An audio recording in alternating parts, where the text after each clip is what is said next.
No. No, it's not. Please, God, no. Football, do not come home. England, no. Welcome back to World Cup Recap. Day 7, officially a weekend. Match day 1 is complete. Every team has played one game in this World Cup. And here are my thoughts on yesterday's games. Portugal, DR Congo was your first game. A big shock. Portugal scores early on a beautiful João Neves header off a cross. It was a great header, class header. But the Congo, with a big header before halftime to tie it up, equalize. It was a big talking point in this whole entire game. Cristiano Ronaldo, where was he? He was nowhere to be found. A couple shots that did not have any chance. He was just a nobody out there. Played the full 90. It was not a great day for CR7 out there. You still got to believe in the guy. I think a lot of people are overreacting, saying he shouldn't be starting. He shouldn't even be out there, blah, blah, blah. Congo are a better team than I think a lot of people expected coming into this tournament. Still not a team Portugal should be drawing to, especially as the team that I picked. I picked Portugal to win. I expected more out of Cristiano Ronaldo. So we'll see. They got some group games coming up. They got Ghana and Panama. That's in the other group I will talk about later. They got Uzbekistan and Colombia in their group. So we'll see. Next game up was England taking on Croatia. Oh, I can hear it. I can hear this football's coming home playing in my ear. The England fans are happy. 4-2 victory for the English. Harry Kane scores a pair. A nice penalty that's taken off. He misses it, taken off because the goalkeeper left too soon. It's pretty clear from the angle that he left too soon. A lot of Croatia fans might be making that argument. It probably isn't there, even as a guy who wanted to see England lose. He scores another great header. Croatia stuck around. They found an equalizer after the penalty. They found another equalizer before half. But the second half was all England. They score a third from Jude Bellingham right out of the break. And then Croatia tried to hang. They stuck around for the rest of the half trying to just hang, and England could not capitalize on a fourth. They had a lot of opportunities. They couldn't capitalize.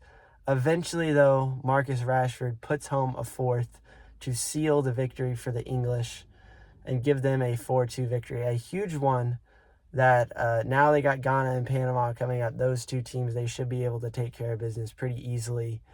And England should see themselves in the knockout stage as expected.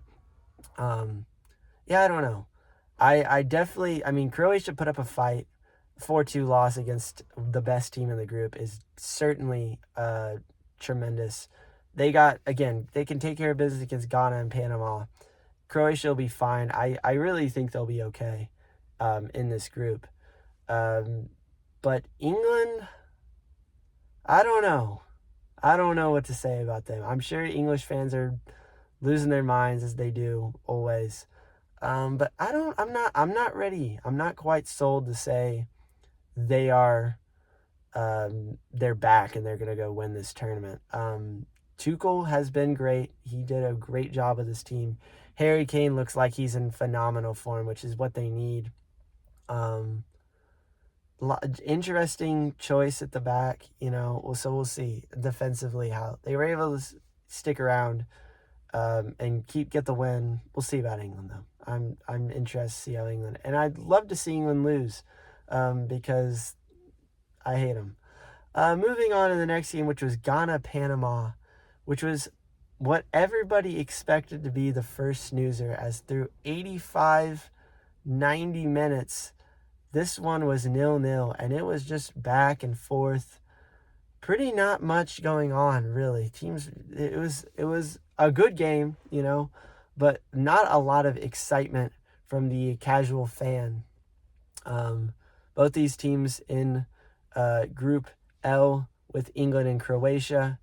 And then the whole game, if you stuck around and watched, was made well worth it, as Ghana scores a huge goal in the 94th minute to win 1-0. Panama had some good chances after that as they kept going. It was plus 6 minutes of stoppage, and they went well into the 100 minutes. So it was quite an interesting, a lot of chaos near the end of this one. Interesting one. But now it's Ghana with the big 3 points. They now are in second behind England. Excuse me. Which is huge for them. If they can knock a point off of Croatia or knock a point off England, they got a really good chance of finishing second out of this group if they want. Panama now are in a tough position. That was probably their easiest, most winnable game, and they let at least a point. They thought they could get a point out of it late, and they let that point slip. So not great if you're a Panama fan. It's uphill battle facing England and Croatia coming up. I liked them. I liked them coming out of the group. As an American fan, I've watched a lot of them. So I kind of thought maybe I could see them, but they did not perform as well as I expected. But then coming to the final game of the day, which was Uzbekistan taking on Colombia. And wow, this one had fireworks. Uzbekistan's World Cup debut. Colombia back in the World Cup for the first time since 2018 after missing out in 2022. Luis Diaz, he was putting on a show. Throughout the first half, Colombia had so many chances, and eventually it all pays off right before half. Just a beautiful cross into the box. Great run by Munoz, and he just sticks out backwards his leg and flicks it up over the keeper. Nothing the keeper could do. I mean, he tried, but it was just such an awkwardly hit ball and such a phenomenal strike. That goal of the tournament so far for me, right there. It was a great goal. Uzbekistan are able to equalize in the second half and get their first World Cup goal, which was huge for them. Obviously, that's a big goal for any team who's just qualified for the World Cup for the first time. So big for them to get that. But then the Colombians run riot in the last half an hour, score another, and then they score a third to finish it off in the waning minutes of this one. Really entertaining game. High caliber in Mexico City. It was a great game. Absolutely nothing to be disappointed about if you're Uzbekistan. Obviously, I think when it was 1-1, you would have liked to have not given up a goal super as quickly as you did. But it was Colombia. You were outmatched, and that's fine. Now you've got Portugal and Congo. Congo is a team they definitely could steal a point off of. And Portugal, have some fun with it, you know? Who knows what Uzbekistan could do. Really excited to see how they play. Just free. Colombia, yeah, too. They had a great game. Obviously, they get the 3 points. Now sit top of the group. They got a chance of winning this group now.